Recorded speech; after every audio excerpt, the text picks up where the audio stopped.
الحمدللہ وکفی وسلام علی عبادہ الذین اصطفی اما بعد. ڈیئر اسٹوڈنٹ، السلام علیکم ورحمۃ اللہ وبرکاتہ. اسلامیات class first year lecture number آج ہمارا 26 ہے. حقوق العباد میں سے ہم نے چند ایک پر تھوڑی سی بات کر لی تھی. آج کے ہمارے ٹاپک کے اندر اساتذہ کے حقوق، ہمسایوں کے حقوق اور غیر مسلموں کے حقوق.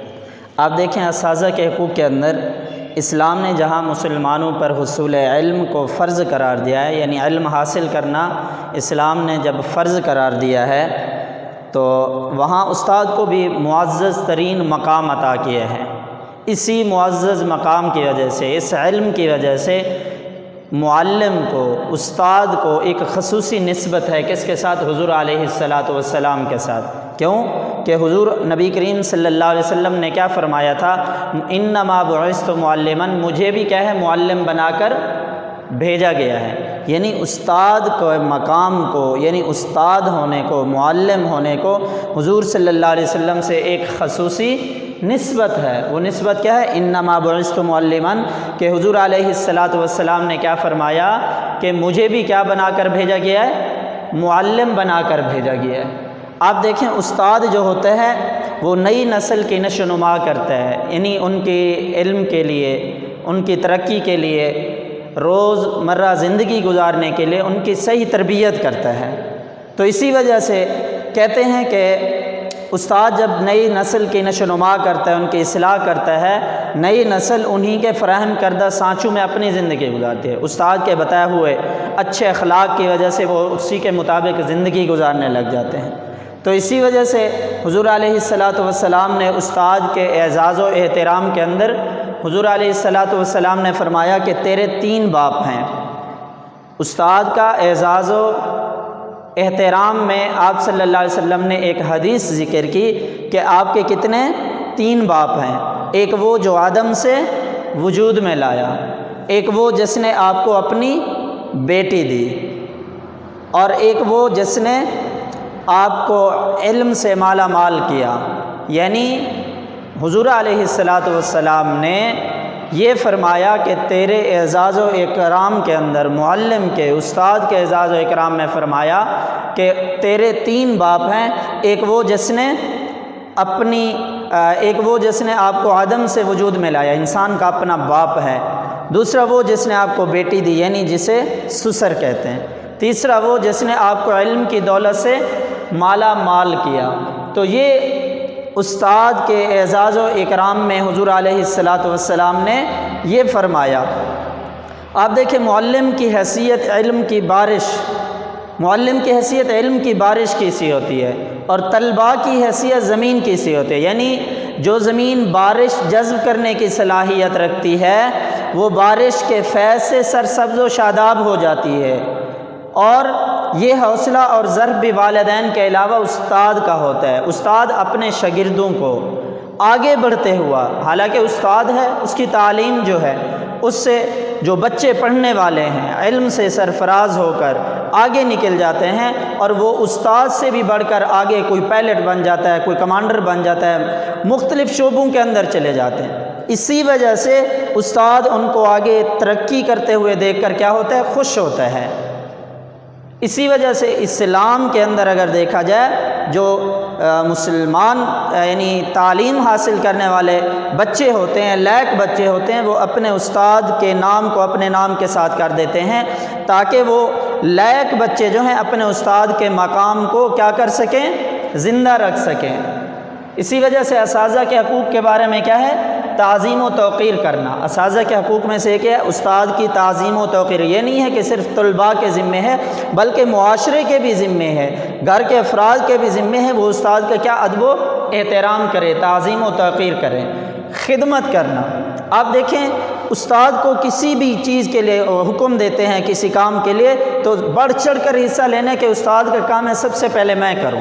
اگر وہ ذاتی کام بھی ذمہ لگا دیں، اس کو تنگ دلی سے نہیں کرنا، بوجھ نہیں سمجھنا، بلکہ خوش دلی سے اس کام کو کرنا ہے.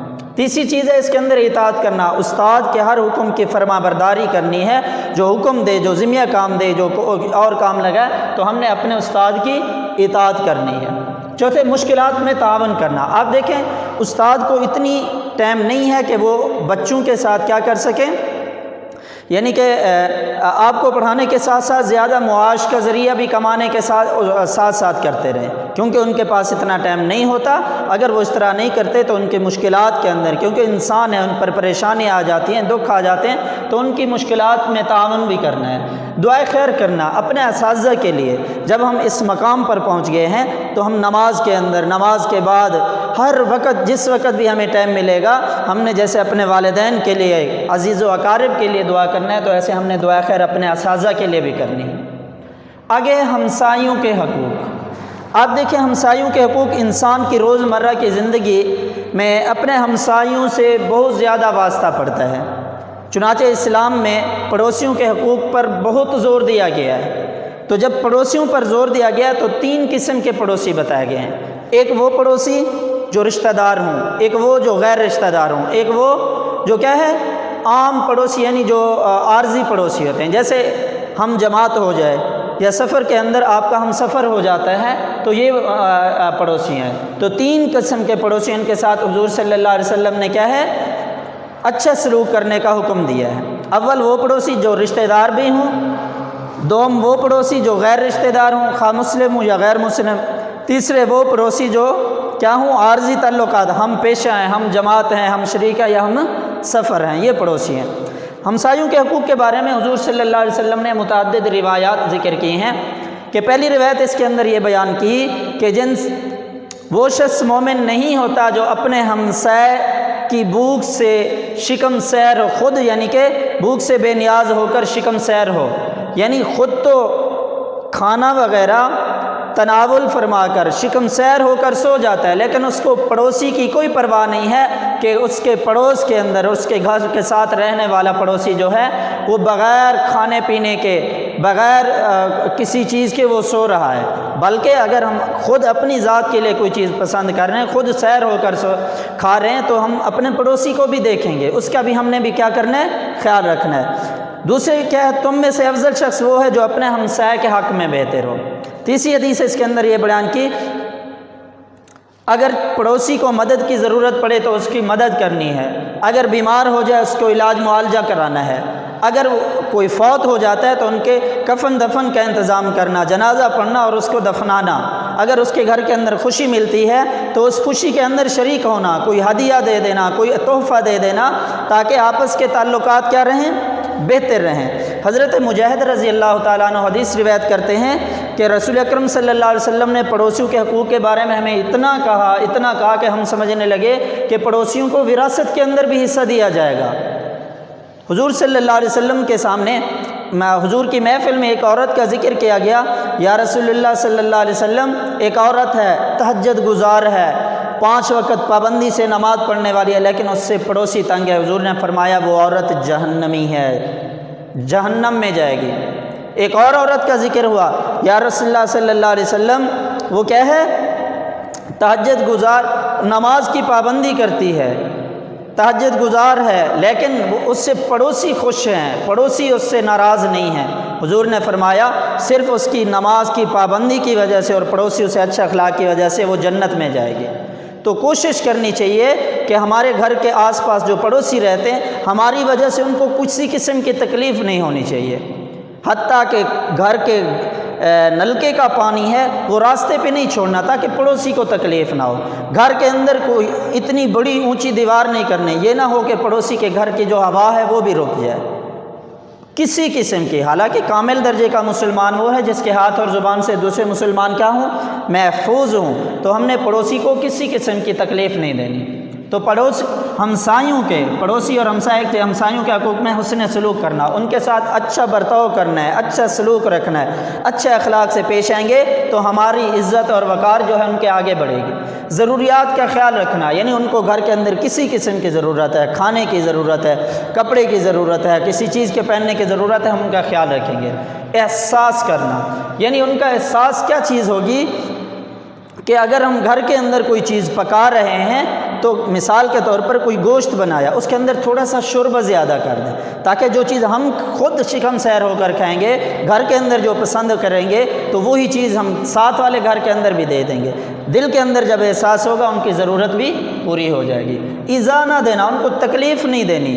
جیسے میں نے آپ کو پہلے بتا دیا کہ راستے کے اندر یعنی کہ پانی وغیرہ چھوڑ دینا، یا کوئی ایسا کیا کر دینا، راستے کے اندر آتے ہوئے کو کوئی تکلیف دے دینا، یہ بالکل ایذا نہیں دینی۔ بہتر تعلقات رکھنا ہے، یعنی بہتر تعلقات تب ہوں گے جب ہمارے پڑوسی کو مال کی ضرورت پڑے تو مال کی کیا ہے، ہم ان کو قرض دے دیں، پیسے دے دیں۔ اگر کوئی فوت ہو جاتا ہے تو ان کی فوتگی کے اندر شریک ہوں گے۔ اگر خوشی ملتی ہے تو خوشی غمی دونوں کے اندر ہم نے شریک ہونا ہے، تاکہ وہ اچھے احسن طریقے سے زندگی گزار سکے۔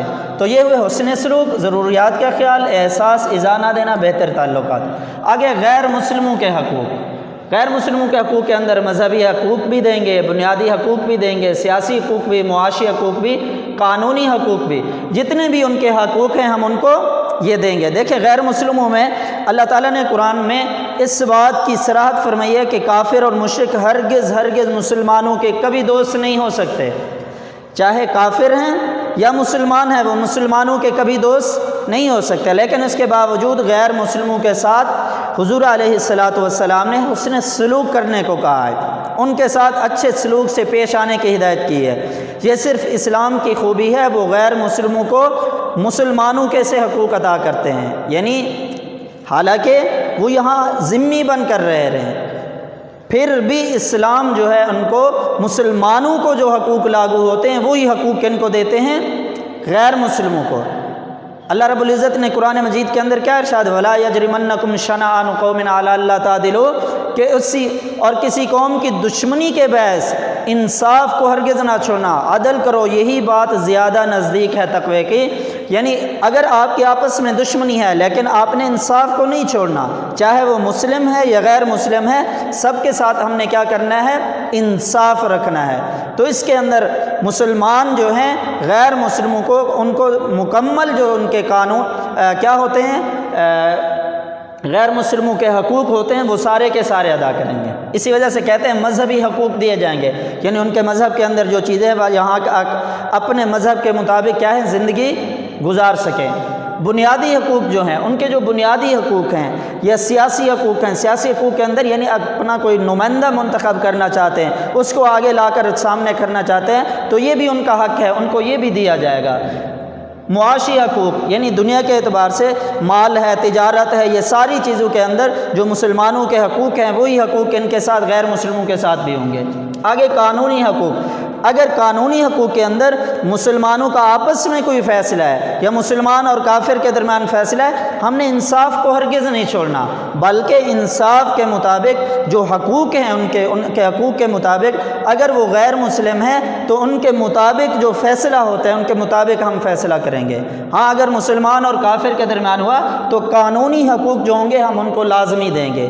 یہ واحد یعنی اسلام ہی ہے جو غیر مسلموں کو بھی مسلمانوں کے سے حقوق عطا کرتا ہے۔ تو آج کے ہمارے ٹاپک کے اندر اساتذہ کے حقوق، ہمسایوں کے حقوق اور غیر مسلموں کے حقوق۔ اساتذہ کے حقوق کے بارے میں بتا دیا، اساتذہ کے متعلق حدیث بھی ذکر کی تھی، انما بعثت معلما، کہ مجھے بھی معلم بنا کر بھیجا گیا، یا حضور صلی اللہ علیہ وسلم نے استاد کے عزت اور مقام و مرتبے کے لیے ایک حدیث بیان کی کہ تمہارے کتنے باپ ہیں؟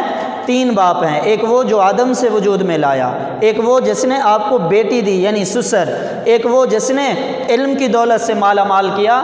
تو یہ اساتذہ کی تعظیم کے اندر عزت اور مقام کے مرتبے کے بیان کرنے کے لیے حضور نے کیا بیان کی تھی؟ حدیث۔ تو اساتذہ کے حقوق میں سے تعظیم و توقیر، خدمت، اطاعت، مشکلات میں تعاون، دعائے خیر، یہ مکمل 3 ہو گئے۔